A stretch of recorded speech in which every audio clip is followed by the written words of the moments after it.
Our top focus on Newsnight. US President Donald Trump has said that the United States of America is now mulling very strong options against Iran. And this as anti-government demonstrations enter its third week. It's the 13th day, and those are the visuals of the anti-government demonstrations there in Iran. At least 500 people have been killed. While there is no clarity on how many demonstrators have been killed, this number that I've just quoted, it is by the US-based human rights activist news agency, which has now verified the deaths of 500 demonstrators and 48 security personnel in Iran. Well, threatening to intervene, the US President Donald Trump has said that Iranian officials had called him to negotiate, but he added that we may have to act before meeting.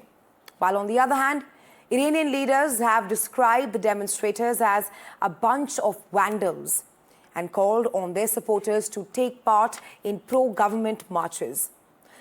So not only that Tehran has warned that it will retaliate if US attacks, Tehran goes on to say that if US attacked Iran, then both Israel and the US military and shipping centers in the region would become legitimate targets. So at this point of time, the bottom line is this. While Trump and his administration have clearly said that they are standing with the demonstrators and they are ready to help them and that they can attack Iran. Iran and its supreme leader, Ayatollah Ali Khamenei, and the Iranian president, Masoud Pezeshkian, have described all these demonstrations in Iran as Iran fighting a war against terrorists. Well, let's tell you. It's starting to, it looks like, and there seem to be some people killed that aren't supposed to be killed. These are violent, if you call them leaders, I don't know if they're leaders or just they rule through violence. But we're looking at it very seriously. The military is looking at it, and we're looking at some very strong options. We'll make a determination. Iran called to negotiate. Yesterday, the leaders of Iran called. They want to negotiate.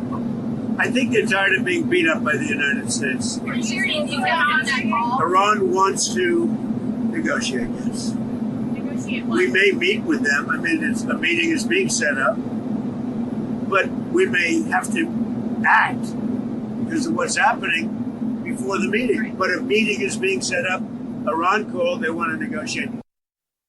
در تهران در بعضی جایی دیگه یه مش تخریبگر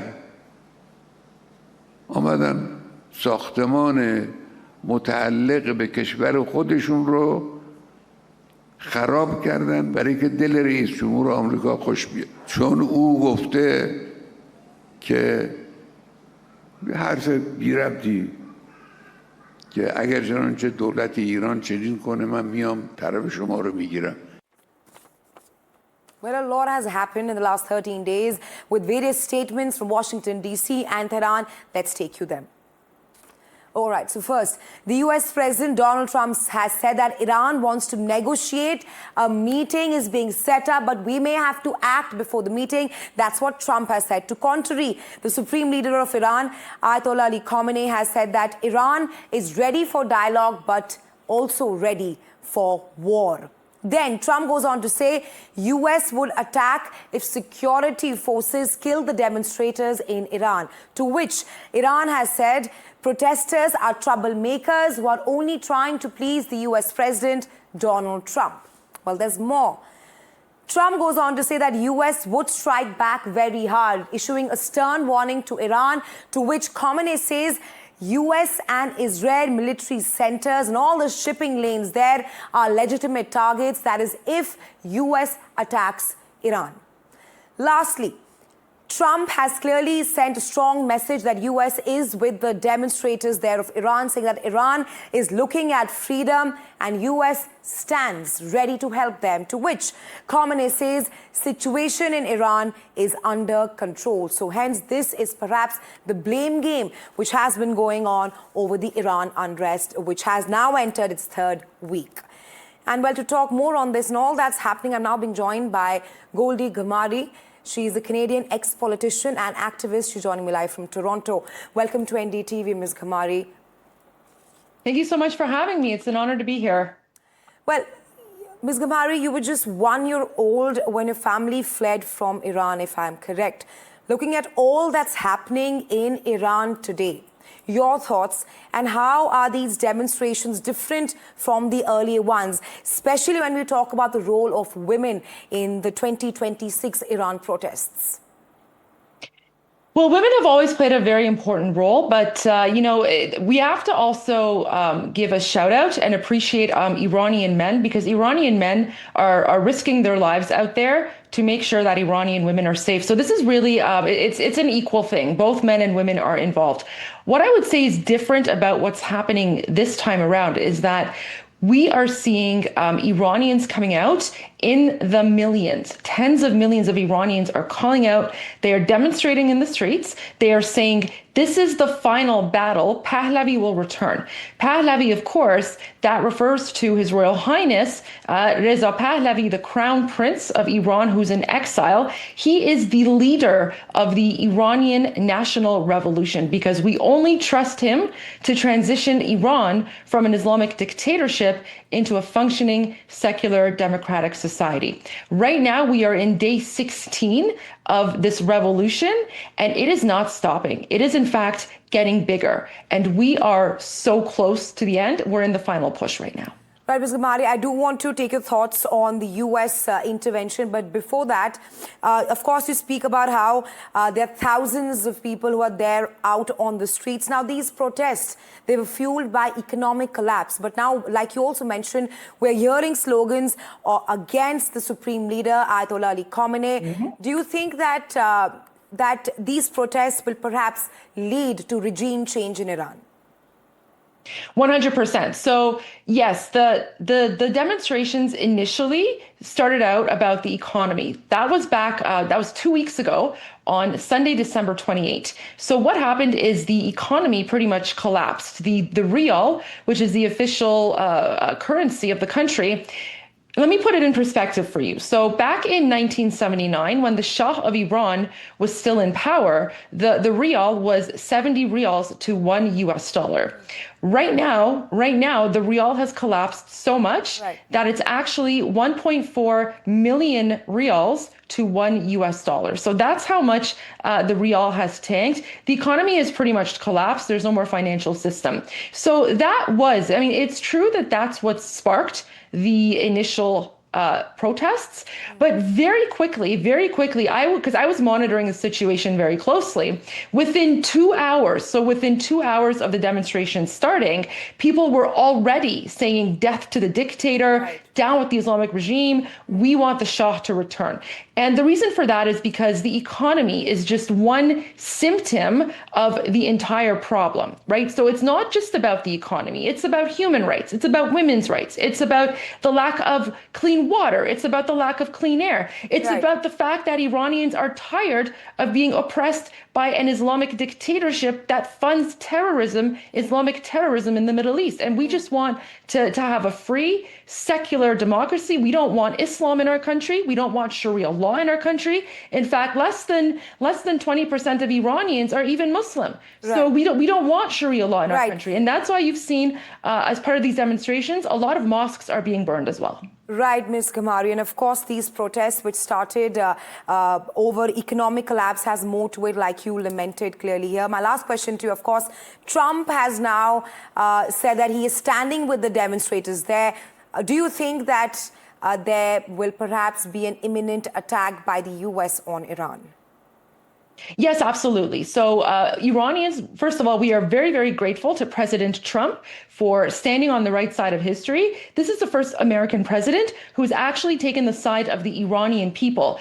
We all know what happened in 1979. It was, in fact, Jimmy Carter and the Democrats who assisted the Islamic dictatorship into coming into power. And now, 47 years later, President Trump is going to free the Iranian people. So we're all very hopeful. In fact, President Trump's words have made us even more motivated. And that's why Iranians, we're not stopping, because we can see and smell freedom. It is so close, and we know it's going to happen. I just pray that it's going to happen sooner rather than later, because we are also seeing rising casualties. But again, this is a final battle, and freedom is very close. Right, absolutely. And we hope that the situation becomes better. But thanks very much, Ms. Kumari, for joining us live on NDT.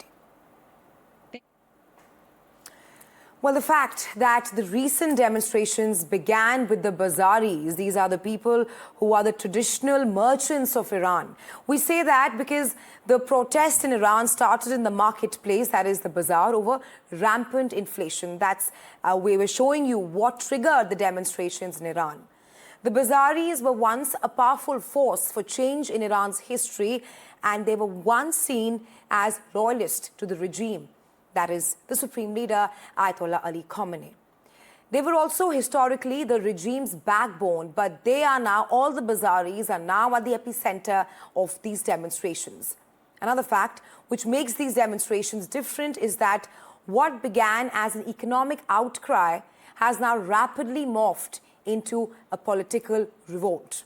Slogans have shifted from demands for lower prices to direct calls for the fall of the Supreme Leader, with chants of death to the dictator. The 2026 demonstrations represent a tipping point where economic survival meet political exhaustion. And the Ayatollah Ali Khamenei regime enters this crisis in a majorly weaker position than in 2022. Well, let's tell you more about all that's happening in Iran right now. As demonstrations grip the country, the women of the country have now taken to the streets to protest. That's against the Iranian Supreme Leader, Ayatollah Ali Khamenei. Pictures of Supreme Leader Khamenei are going up in flames as female demonstrators defy decades of repression. Our next report breaks down how women have taken to the streets. Take a look.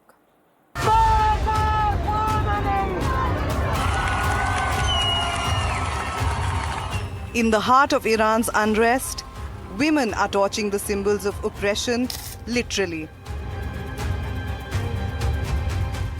Pictures of Supreme Leader Ayatollah Ali Khamenei are going up in flames as female protesters defy decades of repression.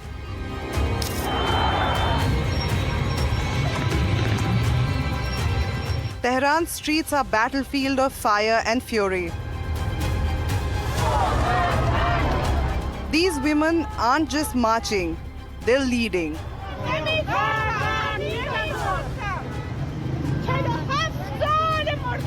From university campuses to bazaars, they're ripping down Khamenei's image and setting it ablaze.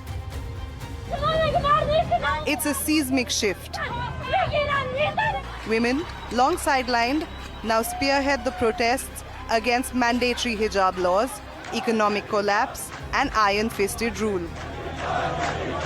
Mahsa Amini's death in custody 2 years ago ignited this blaze. Now, it's raging.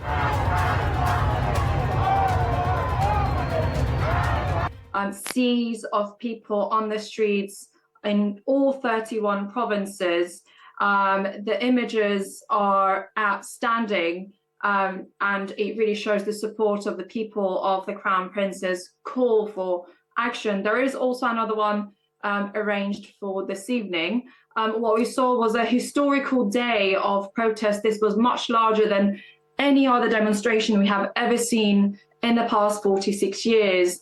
And of course, within an hour of those demonstrations, we saw the internet shutdown, which resulted in the information being entirely censored to the outside media. And as you know, there is no freedom of journalism.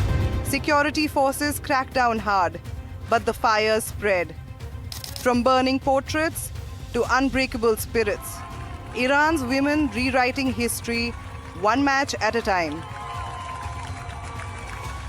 Bureau Report, NDTV.